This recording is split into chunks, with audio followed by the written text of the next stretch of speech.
Allô tout le monde, petite capsule rapide aujourd'hui sur, comme que je vous parlais à un moment donné, l'électricité du tracteur. J'ai posé aujourd'hui des nouvelles bornes de batterie où qu'on peut installer plusieurs choses dessus, qu'on peut rebrancher d'autres fils sans que ça soit compliqué. Je vais vous montrer ça tout de suite, je vais vous montrer les joysticks aussi, je n'ai posé deux. C'est ça, ça fait que je vais vous montrer ça direct là. Donc vous allez voir de la manière que j'ai installé ça. Et voilà, c'est comme ça ici, là, vous voyez le positif, le négatif sur l'autre bord. Je sais pas si on voit bien, mais vous avez des endroits où qu'on peut mettre des fils, puis tout ça, là, brancher des fils supplémentaires. C'est bien moins compliqué que de mettre des terminaux. Sur le positif, ici aussi, là, probablement qu'on va le voir mieux. Là, ça marche tout avec des clés Allen. Naturellement, bien graisser ça quand on installe ça. Moi ici, comme mettons le trou supplémentaire qui se trouve à avoir là, comme sur le négatif, ça va être pour installer les câbles de ma winch éventuellement. C'est ça, ça fait que tout se trouve être prévu pour ça. Je voulais vous parler aussi de tant qu'à vous montrer ça, je pense les fils qui en surplus, là, ici vous avez un fil de chargeur d'entretien. Puis l'autre, ça, c'est du positif que j'ai emmené dans ma cabine pour le radio puis différentes choses. Là, je vais vous montrer ça une autre fois. Je vais vous montrer aussi le chargeur que j'ai mis dessus, le chargeur d'entretien. Ça, moi, je trouve ça très important parce que souvent, la batterie l'hiver, c'est quelque chose qui si on ne sert pas souvent du tracteur, ben, c'est porté à s'acheter à terre. Donc, moi, j'y étais pour celui-là ici. C'est un Norco, Notco, en tout cas, bref, un Genius 2D. C'est fantastique pour ça. Ça permet, quand que, naturellement tout est branché, comme moi, mettons, je l'ai mis, je peux enlever le bloc-émetteur, il peut marcher avec ou sans le bloc-émetteur, là, mais bon. Bref, lui, il garde tout le temps ma batterie en entretien. Ça a 2 ampères. Donc, il se trouve toujours à charger ma batterie, été comme hiver. Donc, si, mettons, il détecte qu'il fait froid, il va la charger, mais c'est vraiment un chargeur intelligent. Là. Il n'y a absolument aucun danger pour votre batterie. Il ne peut pas y avoir de surcharge. Puis tout ça, il arrête le moment venu. Si, mettons, il voit que l'été, comme, mettons, votre batterie vient trop chaude, il va arrêter. L'hiver, s'il fait trop froid, il va partir. Puis il regarde toujours le voltage puis l'ampérage de votre batterie aussi pour la garder optimale pour qu'elle soit toujours prête à partir. Donc, un petit truc pendant que je pense. Ici, je vais vous montrer de quoi, tant qu'à être penché là. Ici, là, je ne sais pas si vous voyez, mais vous avez un ground de la compagnie. Ça, là, vous avez bien des bebelles électriques qui se branchent après ça. Quand vous avez une minute, là, ça, démanchez ça, frottez ça avec une laine d'acier ou une brosse d'acier pour que le ground soit bon. Vous mettez de la graisse diélectrique, puis vous vissez ça à sa place.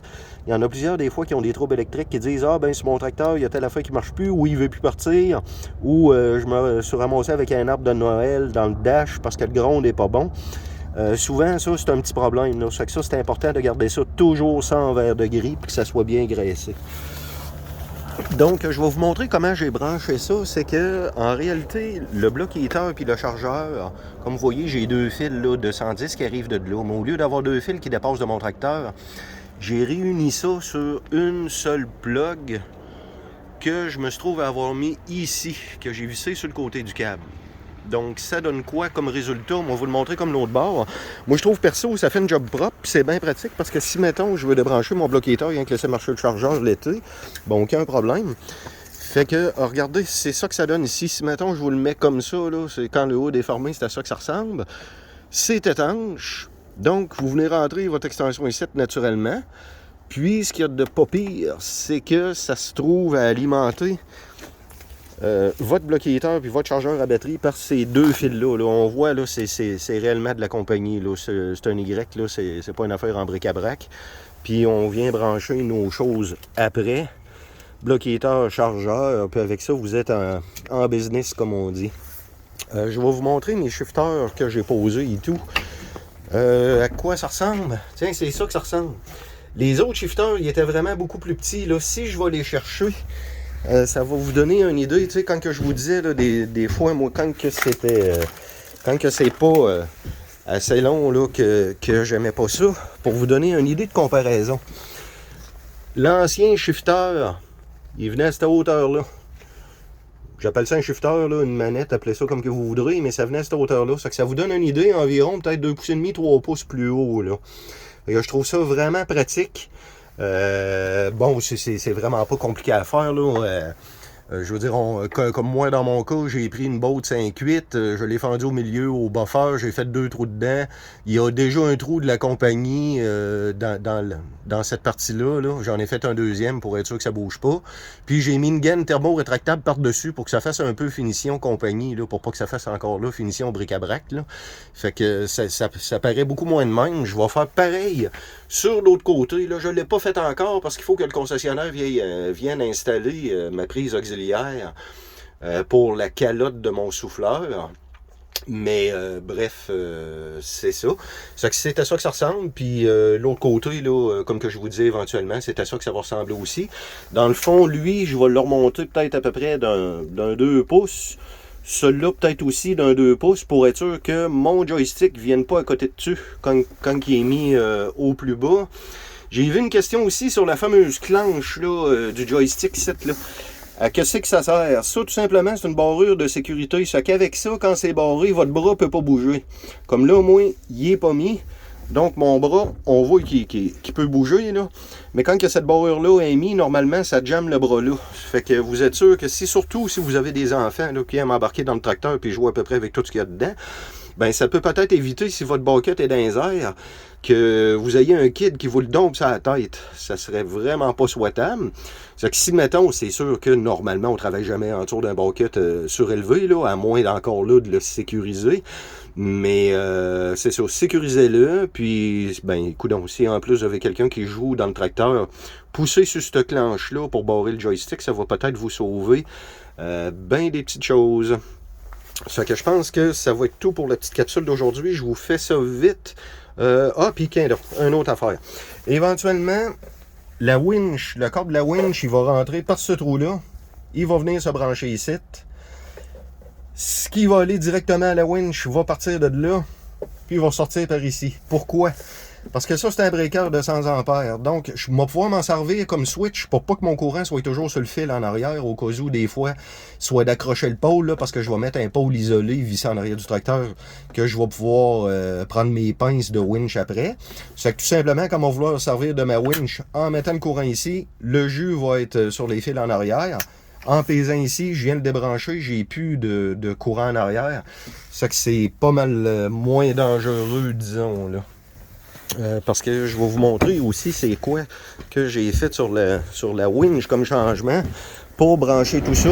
C'est qu'en réalité, regardez, j'ai posé des pinces ici. Ça fait que dans le fond, on va me sortir 2 pôles isolés en arrière. On va pouvoir prendre mes pinces comme des pinces à booster. Mettre ça sur mon bras qui dépasse, là, comme que je vous ai déjà montré, comme avec une boule. Puis je vais tout simplement prendre mes fils, aller mettre ça sur mes pôles, mettre le courant en dedans. En mettant le courant dedans, ben là, finalement, on va pouvoir me servir de ma winch. Elle, surtout, ce qu'il y a de fun, c'est que vous avez, pour la faire fonctionner, la télécommande comme avec le câble. Puis, il y a aussi 2 télécommandes sans fil qui permettent de m'éloigner un petit peu du tracteur. Je pense que c'est jusqu'à 25-30 pieds environ, là, peut-être plus. J'ai aucune idée, mais... ça va me permettre de faire fonctionner ma winch de manière sécuritaire parce que premièrement, il y a un breaker dessus. Deuxième chose, de m'en éloigner puis de pas m'inquiéter puis de la faire fonctionner. Éventuellement, on va revenir avec une autre vidéo parce que là, j'ai sûrement oublié quelque chose, mais moi sûrement va revenir avec les forts de travail que je vous avais parlé puis les DEL. Je pense que je vais en profiter pour vous montrer comment ça éclaire un peu. Puis, on regardera ça. En passant à l'avenir, si vous regardez cette vidéo-là, je vais peut-être moins poster sur Facebook parce que je voudrais pas non plus tanner l'administrateur de la page de Kioti où des fois je les poste. Je pense que pour les futures vidéos, ça va être de venir voir carrément sur mon channel YouTube, je vais les mettre là. C'est-à-dire, ça peut arriver des fois qu'il y en ait des nouveaux, puis que vous le saviez pas, parce que ça n'a pas été posté sur le site de Kioti Facebook. Donc, à ce moment-là, si des fois vous venez voir sur le channel, une fois par semaine, genre quelque chose comme ça, je vais sûrement peut-être en poster plusieurs, là, assurément, dans la même semaine. Ça fait que si vous venez voir régulièrement, ben ça va vous permettre de voir s'il y a eu du nouveau, puis tout ça. Donc, comme d'habitude, si vous avez des questions, gênez-vous pas. C'est ça, les petites modifications que je fais, honnêtement. Si vous n'êtes pas très confiant en vous, des fois, pour taponner, c'est vraiment pas compliqué. Là, honnêtement, c'est toutes des choses qui sont faciles. Puis, comme que je vous disais, si des fois ça bug à quelque part, puis vous avez une question, vous pouvez toujours m'en parler dans les commentaires, puis je vous répondrai. Merci.